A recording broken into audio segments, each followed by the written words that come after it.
Yukarıda numaralanmış cümlelerin hangilerinde karşılaştırma yapılmıştır?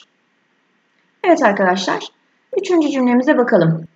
Şimdi ise bu görüşler değişmiş, tamamıyla bir canlılık kazanmıştır.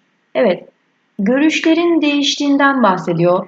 Demek ki daha önceden farklı düşünülüyordu. Şimdi tamamıyla derken büsbütün tümüyle tamamen fikirlerin, görüşlerin değiştiğinden, canlılık kazandığından bahsediyor. Burada bir karşılaştırma vardır arkadaşlar. Yine 4 numaralı cümlemize baktığımızda bugün 1840'ta doğan Rodin bir üstad ve 19. yüzyıl romantizminin tek mirasçısı. Belki de Michelangelo'dan sonra gelmiş geçmiş en büyük heykeltıraş kabul edilmektedir diyor. Burada da arkadaşlar diğer heykeltıraşlarla karşılaştırılıyor Rodin.